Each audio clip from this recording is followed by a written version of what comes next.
Hola a todos chicos, en este pequeño vídeo vamos a intentar resumir las características principales del texto narrativo que hemos visto ya en clase. Como definición, la palabra narrar procede del latín narrare y significa contar una historia, literalmente, contar algo. Una narración es, por lo tanto, un texto que cuenta una historia o que cuenta algo. Dependiendo de cómo sea el texto, las narraciones pueden ser orales o escritas, depende de su soporte. Dentro de las narraciones escritas las tenemos en prosa o en verso. Un ejemplo de narración escrita en prosa, la novela, quizá el más famoso de todos.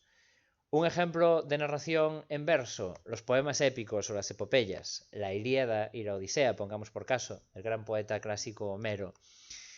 O bien los romances que vimos en clase. Son poemas narrativos, es decir, textos que cuentan una historia, pero lo hacen en verso, no en prosa. Bien, el corazón de estos textos, el elemento fundamental de la narración, es el narrador. En el momento en el que se cuenta algo, tiene que haber alguien que lo cuente, una voz, alguien que hable. Ese es el narrador y es el elemento principal de la narración.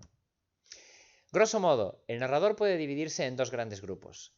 Si participa en la historia, entonces hablamos de narrador interno, y dependiendo del grado de implicación que tenga en la historia, puede ser protagonista, personaje secundario o testigo. El protagonista es el personaje principal de la acción.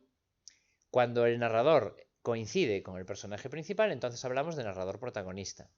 El personaje secundario es, sin ser protagonista, uno de los personajes que intervienen en la acción, y cuando, además de intervenir, cuenta la historia, hablamos de narrador personaje secundario.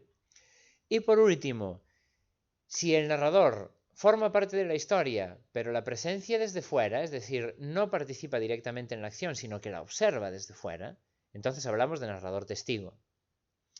Con respecto al narrador externo, es aquel que no interviene directamente en la narración, en la historia, perdón. Es un narrador que habla desde fuera. Si conoce todo, absolutamente todo, de sus personajes, es decir, lo que piensan, lo que sienten, lo que hacen, entonces hablamos de narrador omnisciente. Omni significa todo, ciencia significa saber, conocimiento.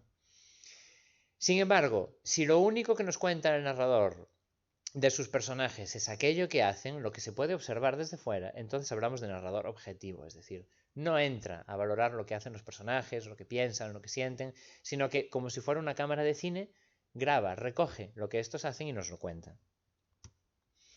Con respecto a la acción, es, por definirlo de manera simple, aquello que pasa, es decir, lo que se cuenta. En las narraciones suele hablarse de una distribución o de una estructura dividida en tres partes. El planteamiento es la presentación de la trama, es decir, se presentan los personajes, se presenta el caso, lo que va a suceder a continuación y se desarrolla en la segunda parte, que es el nudo o el cuerpo de la narración. Al nudo también se le llama enredo, porque es la parte de la narración en la que se enredan las cosas, se complica la historia, ¿vale? Y por último, el desenlace es la parte final donde se desata el hilo que se ha atado en el nudo. El desenlace es, por lo tanto, la conclusión a la narración y puede tener un final abierto, es decir, que el público decida cómo va a acabar, o puede tener un final cerrado, donde el autor ya nos dice exactamente cómo acaba la historia. Con respecto a los personajes, poco hay que decir de ellos. Se pueden clasificar, grosso modo, en personajes principales y personajes secundarios, dependiendo del grado de implicación que tengan en la narración.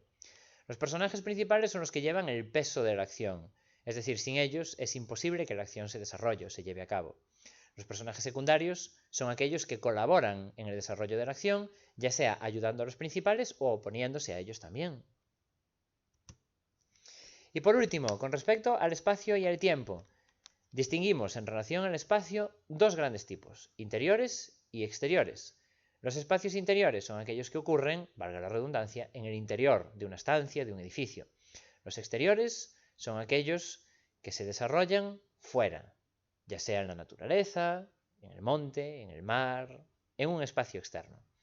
Ambos, interior y exterior, pueden ser reales o ficticios. Son reales cuando la historia, la narración, está ambientada en un lugar que existe de verdad en la realidad, o sea, en un lugar concreto. Pueden ser ficticios si el autor lo inventa. Si os fijáis en el cuadro que tenemos a la derecha, tenemos una representación de Macondo. Macondo es una ciudad ficticia que no existe en Latinoamérica, en la que el gran escritor colombiano Gabriel García Márquez ambientaba sus obras, es decir, es un espacio ficticio inventado por el autor. Con respecto al tiempo, distinguimos de nuevo dos grandes grupos. El tiempo interno es el que transcurre dentro de la narración. Es decir, podemos contar una historia que tarde 3 años en desarrollarse. La podemos contar en el mismo libro y el espectador o el lector tarda pues unas cuantas horas en leerse ese libro, ¿no? Pero dentro de la narración han pasado varios años, o meses, o días, o lo que el autor considere. Ese es el tiempo interno, es el tiempo que discurre dentro del libro, es decir, el tiempo de la acción, el tiempo de la narración. El autor puede decidir hacer saltos en ese tiempo, es decir, avanzar hacia el final, retroceder, volver al pasado, volver al presente.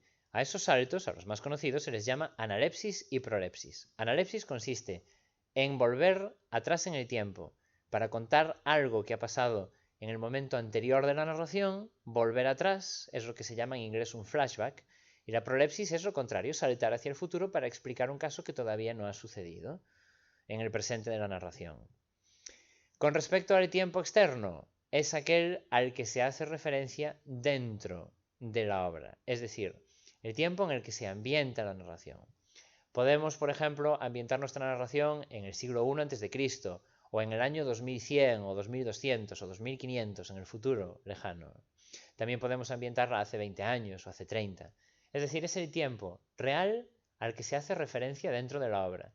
Pues quiero que mi obra esté ambientada en los años 60, por ejemplo, del siglo XX. Bueno, pues recreo ese tiempo en la novela, aunque el lector la vaya a leer en el año 2021.